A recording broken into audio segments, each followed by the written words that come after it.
We were living a peaceful life in America. Just me, my husband, and our 2 kids. We had green cards, good jobs, a decent home, and dreams, just like everyone else. Nothing fancy, but we were happy. Then one morning, everything changed. It was early in the morning. I was still in my pajamas. My kids were just waking up. Then came the knock. Loud, repeated. I opened the door and Ice was standing there. My heart dropped. They asked if we were living here illegally. I couldn't even speak. We had green cards. Everything was legal. Why were they here? Then they said someone reported us. That's when it all started to fall apart. Later, I found out it was our neighbor's husband who reported us. That man, he was always so kind. He helped me carry groceries, smiled whenever he saw the kids. He was one of the last people I would have suspected. But it made sense, because I also found out why he did it. My own husband had been sleeping with that man's wife, buying her gifts, taking her out, doing things for her he never did for me. The neighbor found out, and I guess that was his way of getting revenge. He called immigration on us. Once they realized we were Indian, everything changed. They searched the entire house like we were criminals. They went through our laptops, drawers, bags. One of the officers even said, "All Indians are scammers." My chest tightened. I just stood there, frozen. Then they found something I didn't even know existed. 17 ATM cards. Some weird software that could change people's voices, all hidden in our closet. I had no idea. Turns out my husband had been scamming people.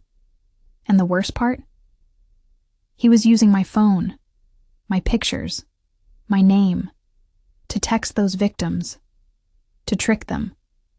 When I told the officers I had no idea what he was a scammer, they didn't believe me. They didn't even let us pack. My kids were crying, holding on to their teddy bears, begging them to stop. I was crying too. Everything was happening so fast I couldn't even think. We called a lawyer, but he told us the truth. If you do anything illegal, your green card is gone. Just like that. And that was it. We were deported. Now we're here. Back in India. In his mother's house. It's small, hot, and uncomfortable. No light. The heat is unbearable. The kids are always sweating. I barely sleep. I tried withdrawing money from my American bank accounts, but they've been frozen. I have no money to feed the kids. I'm struggling. And to make things worse, his mother blames me. She says it's my fault he cheated, that I wasn't giving him enough attention. How does that even make sense? I cooked, cleaned, raised the children. I supported him when he was broke. I stood by him when he lost his job. I did everything I could. And now, I'm the one blamed? He says he's sorry now. He wants to start over. Says he wants to marry me again. Says he'll change. But every time I look at him, all I can see is everything we lost. The life we built.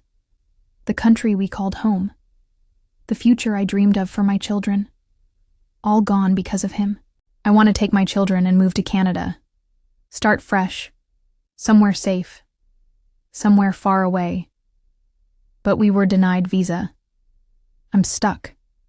And every day I ask myself, why did I marry this man? I don't know what the future holds. Sometimes I sit outside at night, staring at the sky, hoping, praying, and wishing I could undo everything. Wishing I could go back to the morning before the knock, back to when I was still a wife, a mother, and an American resident, with hope in my heart. But wishes don't bring back what's lost. I lost my home. I lost my peace. I lost myself. And maybe the most painful part is knowing my children will grow up thinking the life we had was just a dream. But I know this. I will never stop fighting for my kids. Even if I have to start from zero again.